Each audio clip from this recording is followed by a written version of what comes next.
Good morning. What is going on? Stylist from the back room.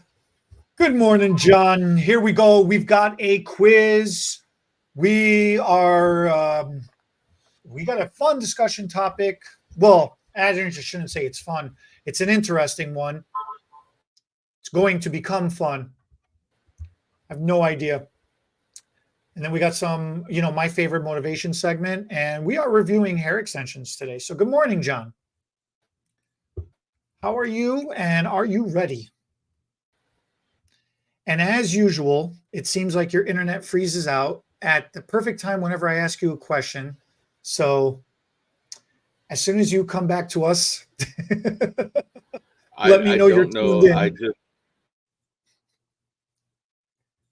The past hour, you've been fine. We go live, boom. Can you hear me?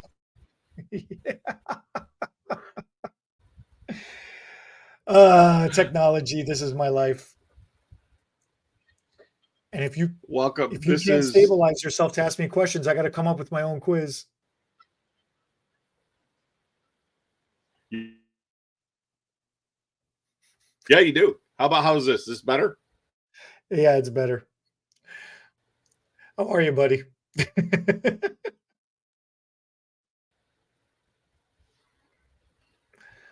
Okay, I guess it's not any better. This is what we're doing.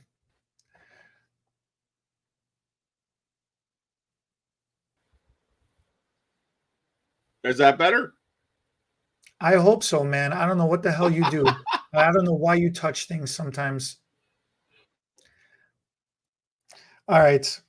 Well, one of the main discussion topics that we're going to be going over today is... This is bad. You're back now?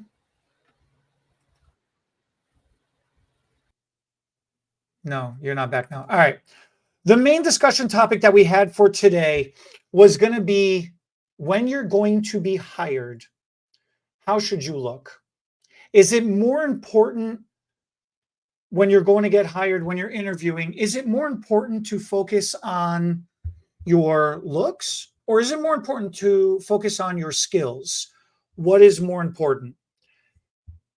It's a tried and true tested argument for a long, long time. A lot of people believe that you should dress to impress.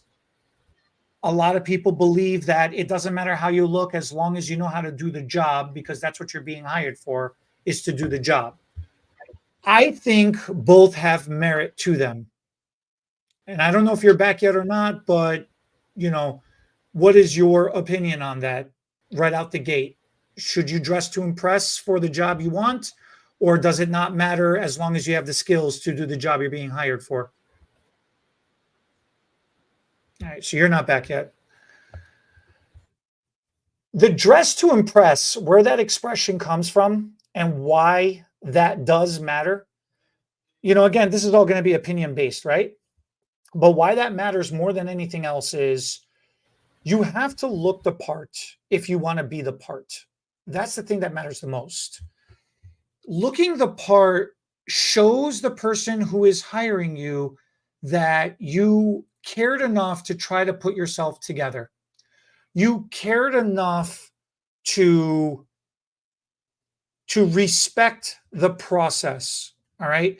Showing up in your PJs, for example, or in your sweats, or just very casually, doesn't really help much of anything. It doesn't help build that confidence in the person who's interviewing you and is hiring you, to show that as your career continues on, you're going to be giving a level of respect and decency to said career, or to the clients, that are going to be part of coming in to enjoy the experience from the services that you're going to be providing. There is also the adage that you can overdress for your job as well, too. There are some people who come in dressed to the nines.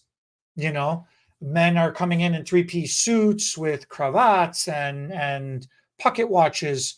Women are coming in, some girls coming in like they're going out to the club, or they're coming in power suits, or they're coming in high ballroom gown dress type looks, black tie affairs, cocktail dresses, things like that. You got to know your audience. You got to know your business. You got to play the game because ultimately the business is going to dictate the appropriateness of what you want to do and what you should be doing and how you should be conducting yourself. That's what matters more than anything else. If you are overdressed, it's going to send a signal to the client coming in that maybe they feel like this place is too high end or too bougie or too snobby, or maybe they don't belong there. It's not welcoming environment. If you are overly underdressed and your clients are more well dressed than you are, then they are going to feel like um, this place is sloppy or this place is lazy. They're not going to feel confident in sitting there getting somebody working on them. The whole purpose for what we do is the client is coming into the salon to want to look good, to want to feel good, to want to be better than what they had, when they first arrived. That's kind of the whole purpose of what we are doing in the salon.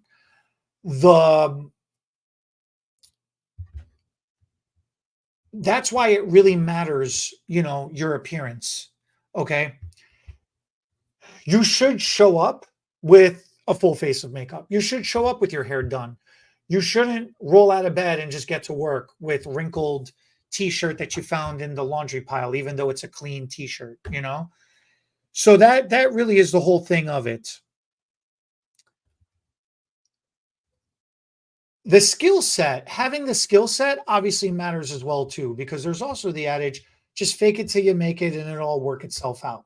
Well, that can only take you so far for so long, okay? Because you may be dressed properly. You may be dressed, very, very well, and you may look the part. But now, if you're just spitting a bunch of verbiage to make yourself sound fancy or to sound intelligent enough to convince somebody that you know what you're on about, but you're not actually able to perform the services, at the end of the day, when you turn the client back around and they look themselves in the mirror at the end of the service, if they are not satisfied, if they're not happy, you've ultimately done the greatest disservice ever. You've messed with somebody's confidence. You've messed with somebody's self-image. And that's a terrible thing. The whole point of what we do is to make people look better, so therefore they feel better. Okay?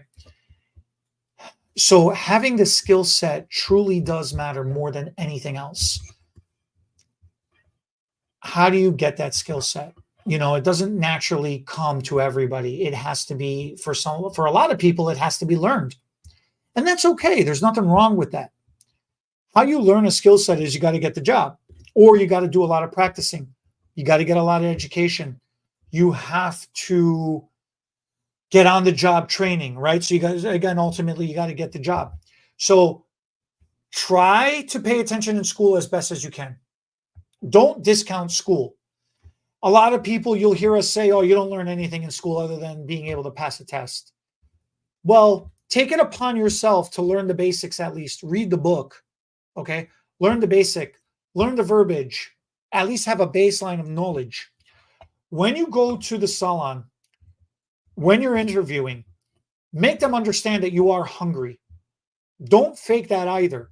If you are hungry, go to a nice salon, all right? If you are not hungry, if you're just trying to get by and get a paycheck, don't go to a high-end shop. You're not going to make money in a high-end shop in the beginning. Working at a high-end salon in the beginning is an investment into a career that you plan on having for the next 20, 30, 40 years. If you need money right now and you're that desperate, that's what the chain salons are for. That's what the trade-off is. I do not agree that you should work in a chain salon to try to build some experience, so therefore it makes you worthy to be able to be hired in a high-end salon. I don't like that mentality at all, because you're building a wrong kind of skill set that has to be undone, and then you have to relearn a brand new skill set. You're actually going to waste time. You're actually going to hamper your growth. You're actually going to waste half a decade to a decade of your career doing that. That's not a good return on investment. That's not smart business. Okay. It's better to go in. You don't know what you don't know. Therefore, you don't have any good habits. And more importantly, you don't have any bad habits. So go interview at a salon. Let them know that you're hungry. You want the job. Be strong. Okay. Hustle for it. Get the job. And then once you get the job, show up. Show up and be ready to go. What does that mean? Things have changed a lot in the past 20, 30 years. They really, really have. I'm not going to say it's gotten easier to be an assistant or to find mentorship in the salon. What I'm going to say is it is different in a more positive way. You used to have to be very aggressive. We literally used to fight over who gets to do a shampoo because there was no baseline pay for anything. We literally scrambled for 50 cents or a quarter tip. And I'm not even exaggerating about that. All right. My job was to run around the salon, collect all the ashtrays, and mix it with lemon juice to create like a paste. That was our stain remover around the hairline. So my fingers, I always smelled like cigarette ashes. And my fingers were always stained because I was always mixing it into the paste, into the lemon juice to make the paste. So my fingers were always stained ashy, from the cigarette ash. And I was so happy because I used to get a tip. And I thought I was learning a skill set, which I was. I was also learning a habit of hustling and grueling work and doing the grind because that's what it took at that time. Nowadays, just arriving and shadowing is so impressive to a lot of owners these days. And that's all you pretty much have to do. For the trade-off of sweeping a little bit, shampooing a little bit, folding some towels a little bit, or answering the phone, that is awesome. Okay? That is awesome. Your weekly training appointment or your training class or whatever they're calling it these days, you'll get that weekly training. And that's included for you. You don't have to pay for that. The shadowing on a daily basis is really where the real learning happens. Because what's happening is when your mentor who you're shadowing, when the stylist who you're shadowing, when they go to reach for a brush, go grab it for them. Whether it's the right one or the wrong one, you'll eventually start to learn which brush they want because you'll start realizing what type of hair the client has. You grab the comb, you grab the clip, or even better, hide all the clips so the stylist doesn't have any. And then you have to hold the client's hair in place. You become the clip to hold the stylist's hair up into whatever position that the stylist needs. Because then you're literally going to be right up in there. You've got the best seat in the house. You've got the best front row on stage seat to see exactly what's going on, to see the perfect angle of what's happening. It's amazing. It really, really is amazing. It's the best way to learn. It really, really is. And that's how you build confidence because you're building trust with the client equally as well. You are learning to comfortably touch somebody's head, somebody's scalp. You are learning to get into their space. You are learning how to make your personal space become somebody else's personal space because that is a huge thing. It's animalistic. The energy that you give off to somebody is reciprocated back in the energy they give back to you. Okay. And that really has to do with confidence and nonverbal communication and body language and all that. It's all psychological. I'm not a shrink. I'm not a psychiatrist. I'm not a social worker. I'm not a therapist. This is just years of experience, years and years and years of experience talking. So All of those things matter, and all of those things come into play. It's huge. It's really, really huge. So that skill set is where everything is at. Um, hold on 1 second.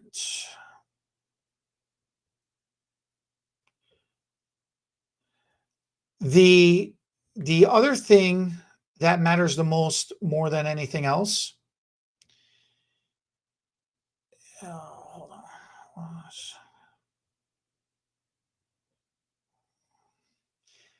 The other thing that matters the most about skill sets is you should be practicing by yourself. You should be practicing by yourself in such a way that don't just do the bare minimum. Okay. If you truly want this to be a career, turn it into a career, which means you're going to have to do self practice. When you are slow during downtime, don't just sit there and twiddle your thumbs. Get a mannequin head, get a mannequin stand, put it over at the station, or if the salon has a window, put it in front of the window and work right there in front of the entire world. Okay. And try to get people passing by involved. Let them come and see what you're doing, whether it's a blow dry, whether it's a braid, whether it's an updo, whether it's a color application, a foil, a treatment, a flat ironing, a curling iron. It doesn't matter what you're doing. The fact is, you're doing something, and doing something, attention brings attention. Okay. And especially if you're in the mirror, in the window, you think nobody's looking because there's no foot traffic going by. There are cars going by. They may not be able to see exactly what you're doing, but they are seeing that you are doing something. And people talk. So people are going to say, oh, yeah, I was driving past this shop. They're always doing something in the window. There's always something going on. There's always a lot of action going on. It builds curiosity. People are going to work off of curiosity. They're going to want to come in and they're going to want to discover what's happening. Everybody wants to be part of what's happening. So that definitely matters as well, too. It's worth trying to do that. Okay. To recap, that's everything I got for you. When you're going to a job interview, dress like it matters. Dress to impress. Once you get the job, figure out the clientele. Don't overdress. Don't underdress. Dress appropriately for your clientele. Play the game. Hey, welcome back. Sorry about that, guys. Okay. The skill set, as you learn your skill set, shadowing is the best way to get that skill set. Practice, practice, practice. And on your downtime, keep doing, keep working, keep being seen that you are doing and working. Build the curiosity, build the excitement, hone your skills. So that's everything I've got on dressing for the job or relying on the skills that you have to get the job. You came at the perfect timing, buddy. I just finished talking about skills, looking the part, getting hired, or just worrying about the skills to getting hired. I think the most important part of that is not faking it till you make it. Number one. Number two is the way I was always taught is you dress for the job you want. And if you want to be someone that, because we deal with people's images, no one says you have to dress up like you're going out to the club, but there's nothing wrong with dressing professional. I always tell the story of the guy that I worked next to for years. He wore sweatpants every day. There were days where I just looked at him and went, wow. He was busy. He was busy for a long time. But then as younger is not the right word, as more professional looking stylists came in, people started to gravitate to them. You know, you're going to keep your core clientele. Yeah, they love you for you.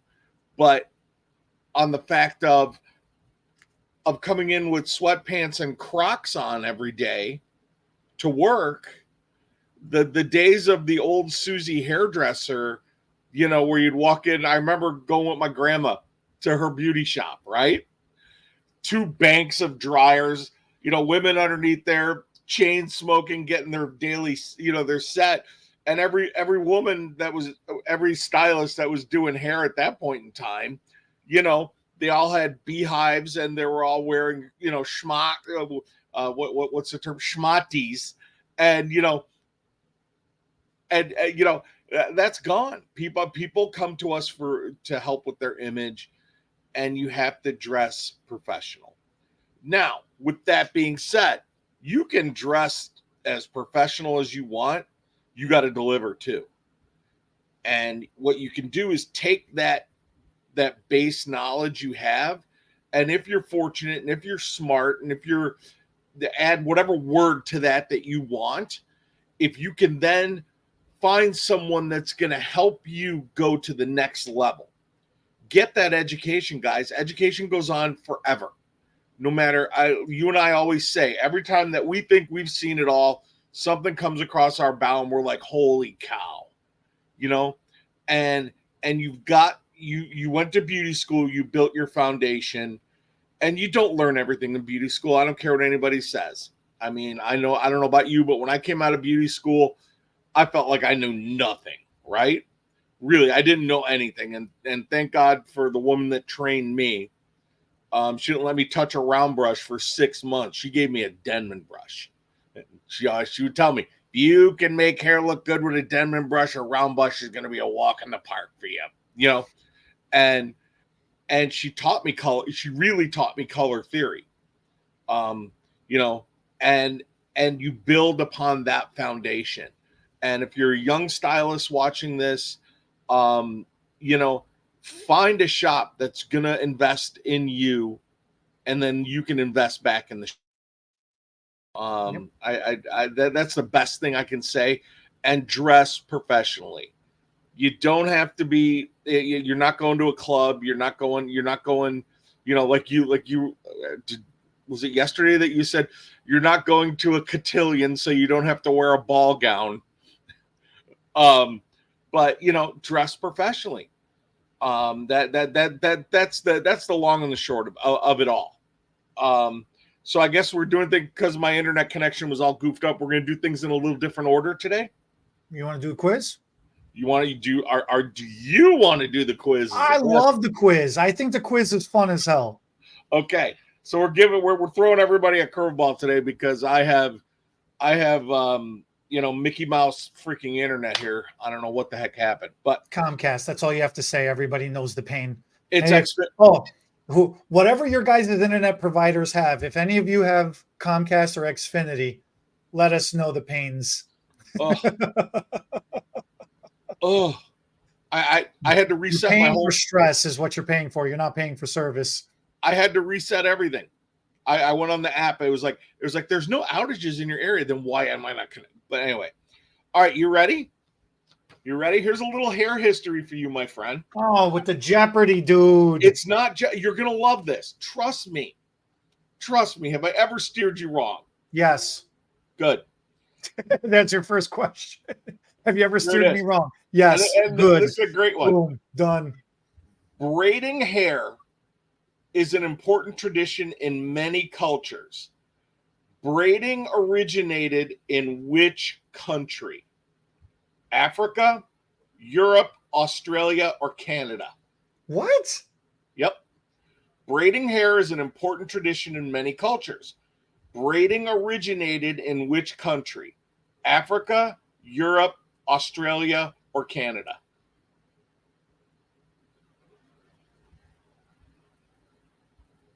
This is a trick question, huh? Not at all. Africa's a country? At one point in time, it was. Or it's a continent? Now I'm freaking confused. Now you've got me questioning life. Pick one. You're being Africa, man. Europe is a freaking they're continents. You are correct. In Africa, I feel, oh my God. You know when they do those interviews on the street and they're like, name I don't know, name a state and somebody says, or name a country and somebody says Alaska. And it's like, dude, what? And they're going to say, like, what are some of the continents? And they say, stop crying. Stop crying. Stop crying, or we will or you'll end up with a scar above your other eye. I can't. Okay. African women used to braid each other's hair and children's hair as a sense of community. They would gather around in one central location and they would braid. It was very important for their community. That's what it was the identity of their tribe. That's how you knew where you belonged to, right? Exactly. Yeah. It really is fascinating. So, was there a date on that, or that was just in general? That's just in general. It was very in general. So do it properly one more time without my interruption. Braiding hair is an important tradition in many cultures. Braiding originated in which country? Africa, Europe, Australia, or Canada? Okay, so Africa. Okay. Yeah. Okay. All right. You ready for your second one? Yeah. Now that you're all warmed up and you got all your warmed up. Now you got all your whining out of the way. The diameter of the hair is a factor in determining what? A, porosity, B, texture, C, curl retention. Whoa. This is good. Okay. Hit me with the choices one more time. The diameter of the hair is important for determining porosity, texture, or curl retention.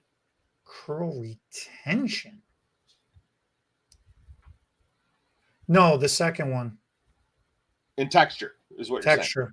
Yes, sir. You are correct. You are 2 for 2, my friend.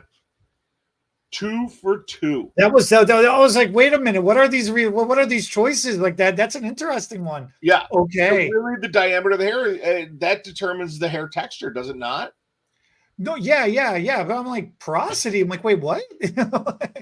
And then curl retention. That is a Milady question. I took that right from the Milady State Board prep test. That's what threw me for the loop. I'm like, wait a minute, what? Yeah, you had to think on that, didn't you? Okay. Now I'm going to pronounce this as best I can because I destroy the English language. Okay. Kanekalon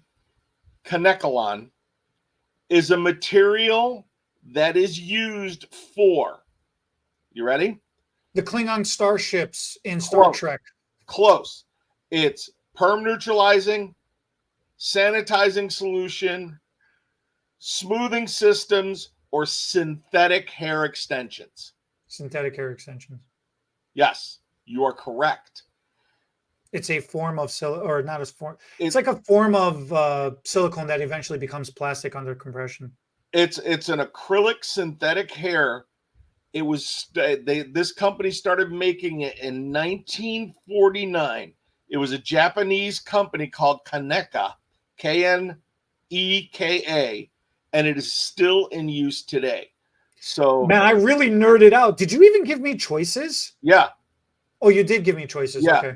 Kanekalon is actually. Oh yeah, that's right. You said perm or smoothing or. It is actually synthetic extension here. Man, that answer was not even I did not even think or realize that you asked me other choices. That was such a definitive. that was such an absolute response that I gave you. Okay, now this one, the last one came across my bow yesterday. I like hair extensions. You love hair extensions. I do. I really do. You just don't love Bernard. But leave the guy alone. I actually like Bernard a lot. I'm not leaving him alone. He started with me. Anyway, and I'm a child. You are a child. What do you know why they add chlorine to our water? To purify it. you got a little deeper thing than purify? What's purifying? Okay, well, in the water source, there are microorganisms, bacterias, minerals. It depends depending on where the source of the water is coming from, it may contain things that could become contaminants inside of our bodies, Right. and could have potential adverse reactions, or could aggravate certain pre-existing medical conditions in adverse ways. So with the addition of other chemicals, set example chlorine, is with the intention of trying to purify the integrity of the water. You sound like it's real simple.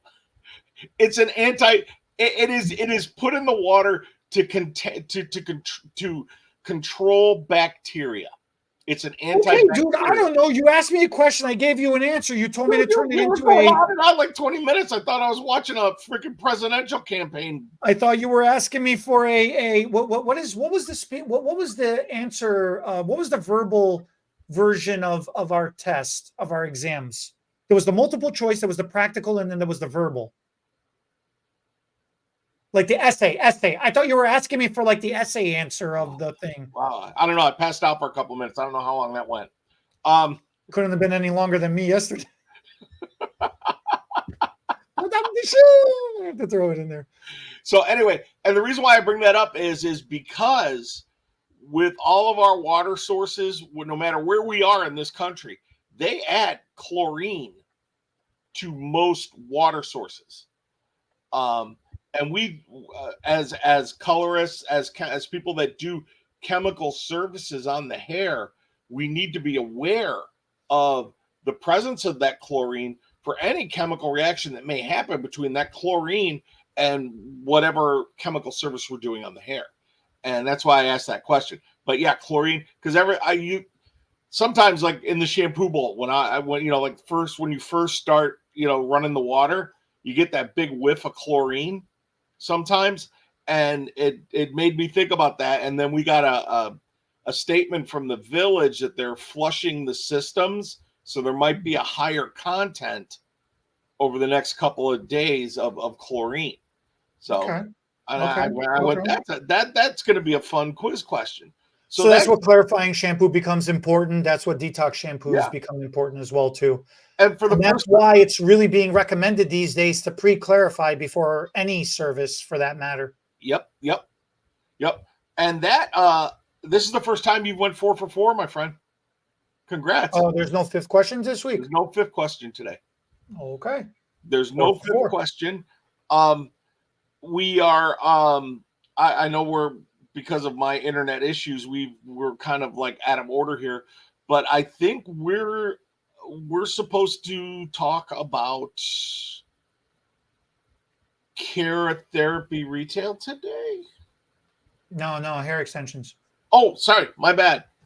So see, I'm all flustered. And you know what? I'm glad that we're doing that today, because I have an extension job later today. Talk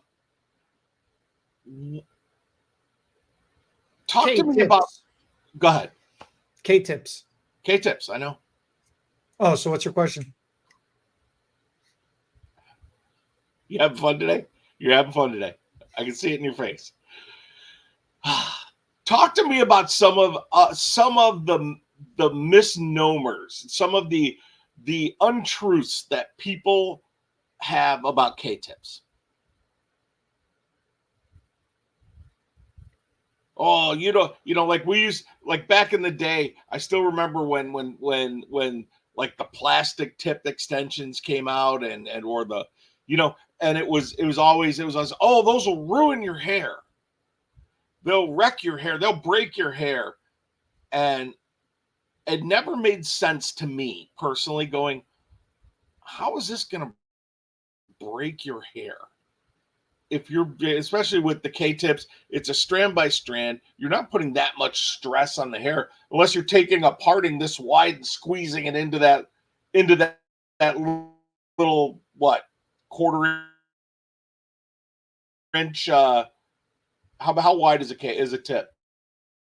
Yeah, 1/8 inch wide, quarter How wide inch is a wide. tip? It depends, what you're talking about is there is the type of the attachment area in the bond itself, the material, what is that bond made out of, and then there's the technique of application. So they're two different things. The the material that the bond is made out of, if it's made out of plastic, then yeah, there is no choice in your application technique but to melt it into the hair.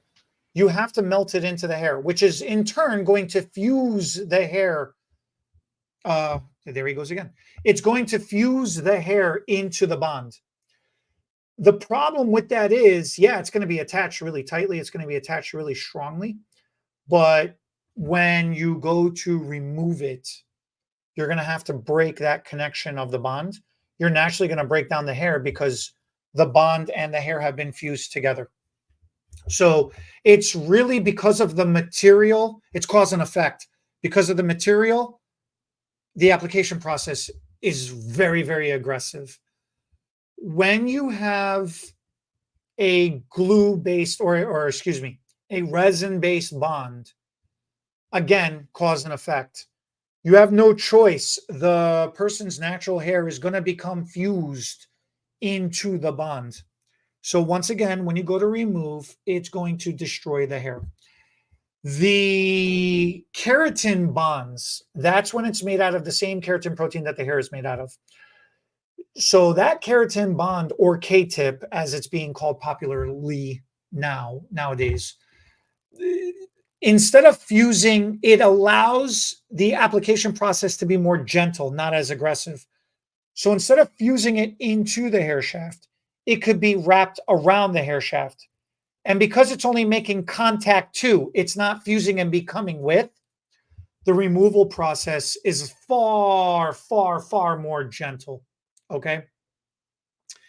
And because it's far more gentle, that is what allows the safety in the longevity of doing keratin bonds or K-tip extensions. So that's one misnomer that you didn't get your answer to because you dropped off. But anybody else listening, that's the difference. That's what matters. All right. Interesting thing about keratin hair extensions. I was doing a consultation last night. So this is actually a really good example. I had a woman come in last night who has been wearing hair extensions for a very long time. She loves wearing hair extensions. She goes through phases. She'll wear them for a while. She'll not wear them for a while. And when I say for a while, she'll wear them for a few years, then she'll not wear them for a few years. The reason why she does that is because she craves change and she gets bored with her hair. So she'll be blonde, then she'll go for an extreme change and she'll go very, very dark, or she'll become a redhead. And then after a while, if she went really dark, she'll lighten her hair to some kind of a brunette. Or if she was a redhead, she'll convert herself into a brunette because in essence, she's setting the stage for herself to balance out her hair so she can start going back to blonde again.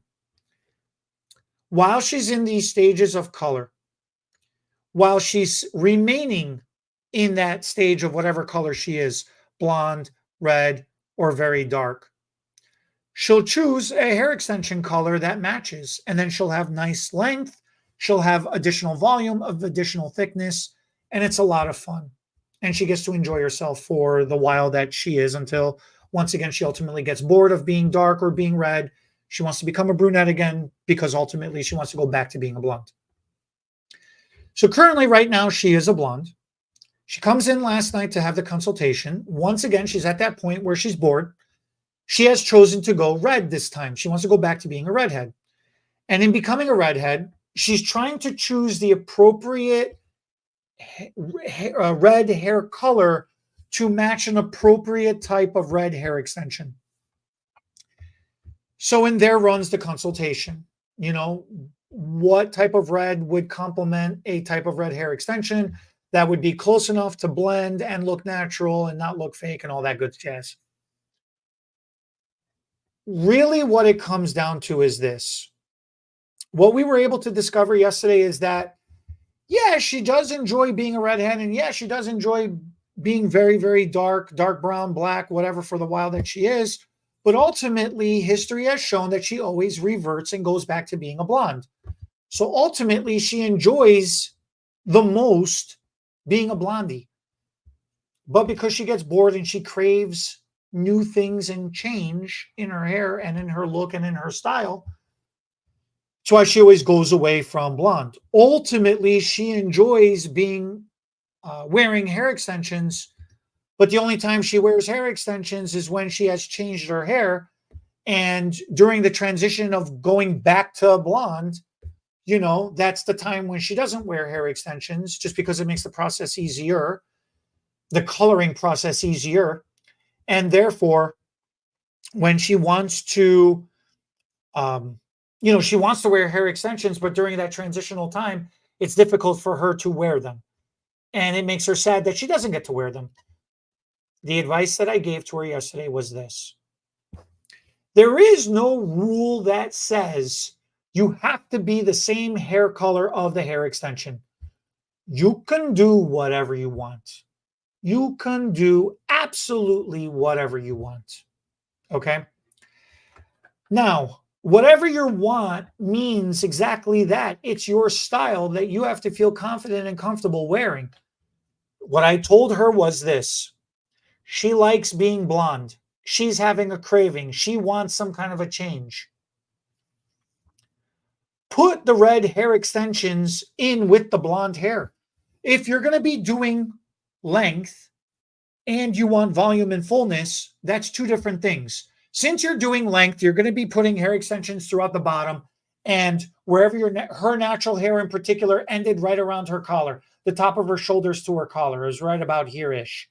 So she's wanting to do additional length, top of the chest. Okay, fine. That's pretty common. 18, 20-inch long hair, in the hair extensions, which again is probably the most common hair extension length for women who want to have longer hair. Now, keratin bonds, the beautiful thing about keratin bonds is it's attached to the top of your head, very close to your scalp. So with the amount that it's going to take to create the volume, thickness, and fullness that she's looking for, and the amount that it's going to take to create that length, put it in with the blonde. It's going to peekaboo through. It's going to show through the blonde. It's definitely going to show through the bottom. So now you've got a balayaged effect. You've got a shadow rooted effect with the blonde turning into red. You've got an ombre effect because your natural blonde ends and the hair extensions continue on for your length. You've got the best of all three worlds, of all three things that are trending right now. The shadow roots, the balayaged, and the ombre effect. Go for broke. Get all three. She goes, oh my God, my hair is going to go from blonde to red? Yeah, you crave extreme change anyways. Who cares? She's like, well, what are people going to do when they look at me?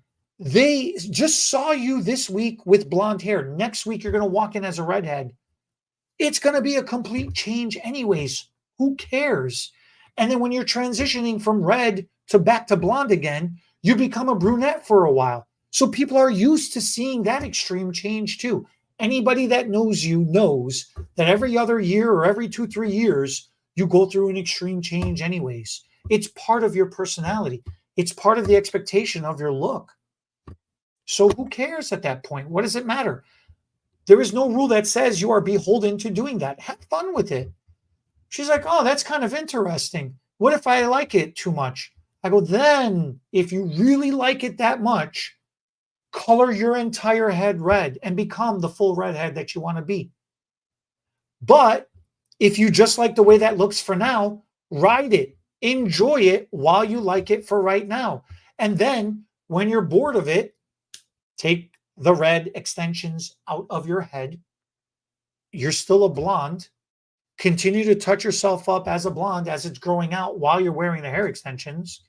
And now when you take the red hair extensions off, you're automatically blonde. You've eliminated the in-between transition step. You're saving the condition of your hair. You're saving the condition of your scalp. You're actually protecting your hair and allowing it to grow longer, your natural hair. You're allowing it to grow longer because you're not doing this extreme changes constantly all the time. So all the way around, it's a win, win, win, win, win all the way around. I mean, it's the best of everything. So yeah, go for it. Why not? Well, now she thought about it for a minute. She's like, man, that's a really great idea. I really like that a lot. She goes, okay. She goes, now let me throw a curveball at you. What if I don't do the red? Could we do that with the blonde? Now you're talking. Of course you could do that with the blonde. What is the beauty of being a blonde?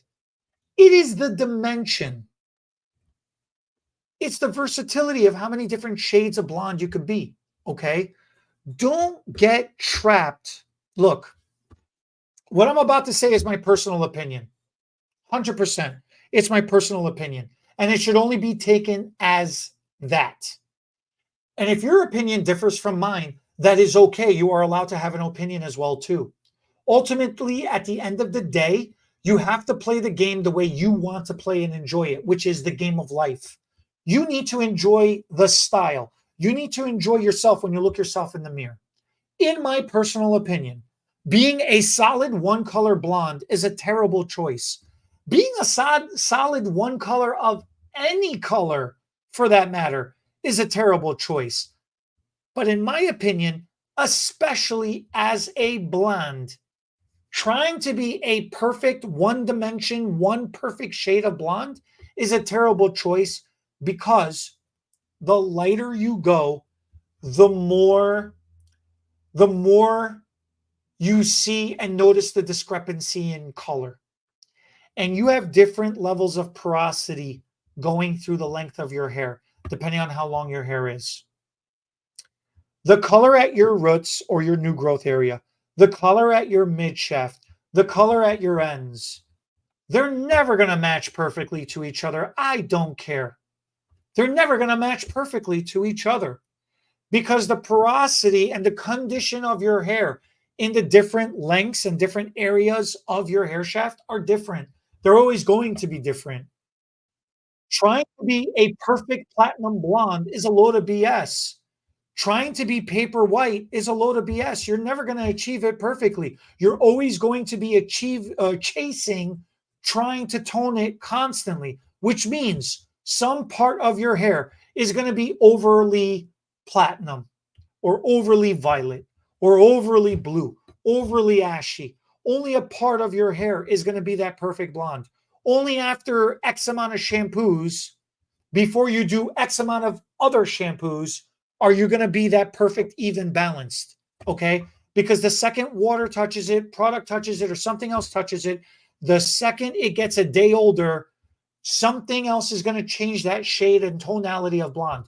So in that consultation last night, I started telling her there are highlight, lowlight versions of blondes that you can do. There are mixed shades that you can do. There are dimensional shades that you can do. You could stay solid blondes. You don't even have to do the highlight, lowlight mixes. You could be blonde upon blonde upon blonde and do 3-4 different variations of blondes. She goes, I don't know, maybe 1 or 2 would be okay, but 3 or 4, isn't that too much? I go, that's perfect. You are now discovering your limitation for what your own personal comfort is. The fact that you're even open to doing 1 or 2 different shades is going to give you dimension by itself. And that's what every magazine, that's what every news article, that's what every reel, short, and everything else, that's what every freaking commercial is out there talking about. Dimension, sheen, shine, brilliance, and color. Okay? And that all comes from different reflective tonalities when light hits the hair or when the flash hits your hair or whatever it is. When you're taking a picture, every single picture that gets the most attention is a dimensional color, is a beautifully combined dimensional color or a beautifully contrasting. That's why the rainbow thing or the unicorn or the galaxy or the oil slick or the whatever the hell crazy ass name it had, okay? Green, blue, violet, all 3 insane fantasy colors all mixed together, they complement each other. They blend together. Orange, red, and yellow. Oh my God, that's the color of fire. That hair is literally fire. It's why we use the word fire nowadays as a complimenting term, as a slang. Yeah, because it looks freaking amazing when it's all put together. Okay. So dimension is what matters. Dimension is what creates beauty. Then you feel beautiful. You are confident because you feel, good about yourself. It all plays hand in hand. And that was a lesson learned from the consultation last night, was that there are no rules. Okay. You do whatever you want. You combine the colors in however you want. So that was the takeaway of yesterday's consultation with hair extensions. All right. I'm going to take the motivation this week. And then we'll use whatever motivation you had. We'll push it to next week. I'm going to take the motivation this week. And I think you're muted out. Check your mic. The motivation this week comes from a personal experience that I had last night. I fell yesterday. I fainted. Okay. And I fell and I banged myself up. And I banged myself up really bad. And I was passed out for a couple of minutes. My wife found me on the floor. So it really, really messed me up. It's why I got the nice little thing, I'm just telling it as it is. I'm not going to make up a story. Oh, you should see the other guy. No. Look, health matters, life matters, and what you do with your life matters, and how you take care of yourself matters as well. Okay? As much as you like to joke about that you're a machine, yeah, you could say that all you want until your body decides otherwise. All right. I am used to being the decision maker all the time. I am used to being the one that has the answers all the time. I am used to being the lead of the pack all the time. It's not something I enjoy personally. I really don't like having the answers all the time. I don't like being the leader all the time. And I don't like being in charge of everything all the time. I personally don't enjoy it. It actually brings me a lot of anxiety because I'm not sure if I'm being correct. I'm not sure if I'm being incorrect. I'm not sure if I'm being good. I'm not sure if I'm being bad.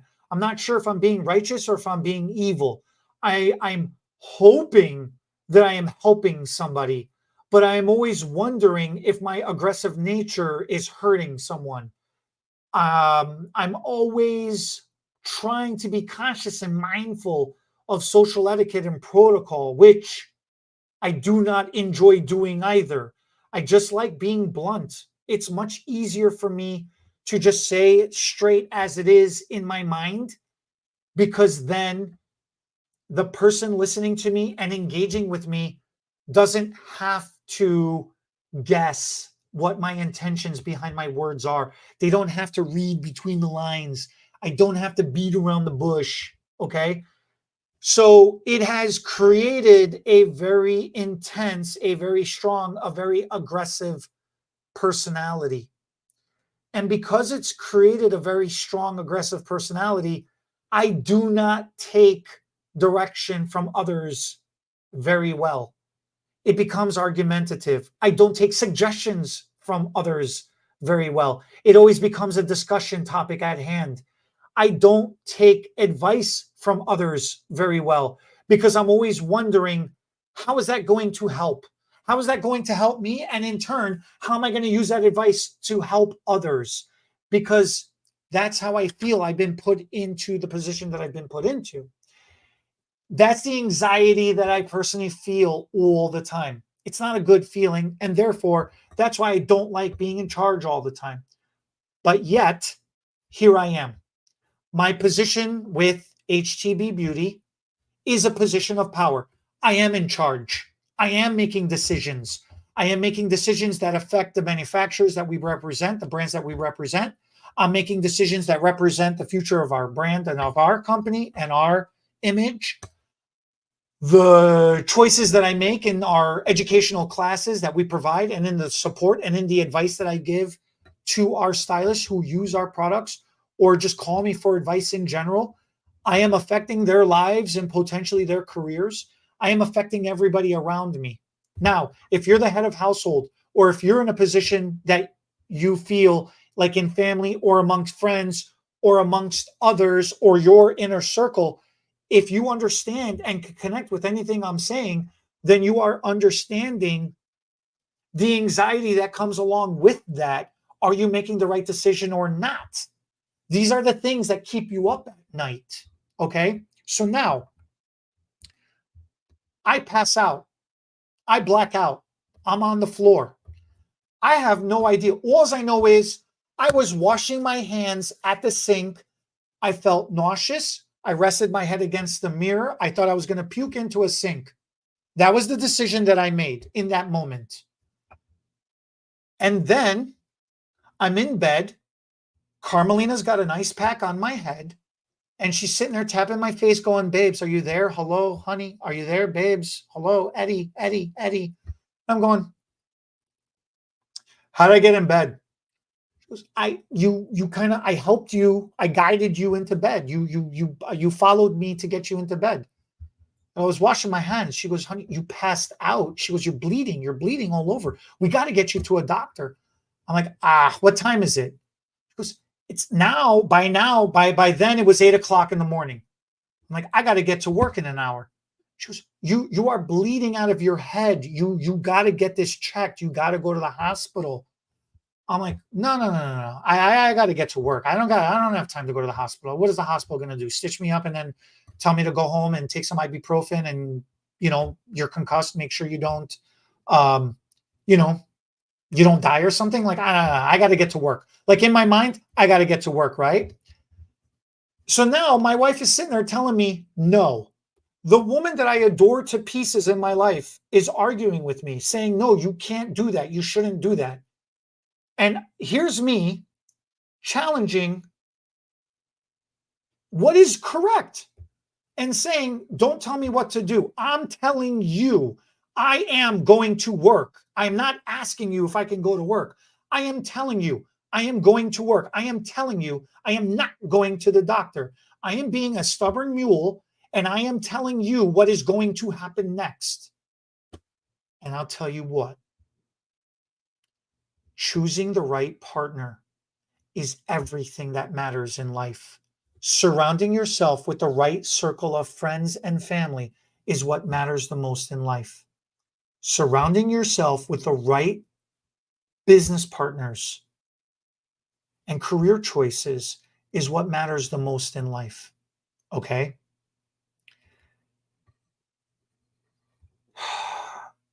Carmelina is not a confrontational type person. She does not enjoy arguing with people. Most normal human beings that are kind-hearted don't prefer or crave or look for confrontation or look for static. They don't. They would rather take the back seat. They'd rather just go with the flow. They'd rather just agree. They'd rather say things like, let's agree to disagree. They'll use soft language and kind language in an effort to try to not hurt feelings. That is the nurturing mindset of most people that are kind-hearted. Okay? And that is Carmelina. That is the woman I chose to be with. That is my wife. The person I so farther chose to make it a whole thing. I married her. But there's a hidden gem inside Carmelina. And there should be a hidden gem inside everybody. She has fire in her. She is a mighty damn strong woman, man.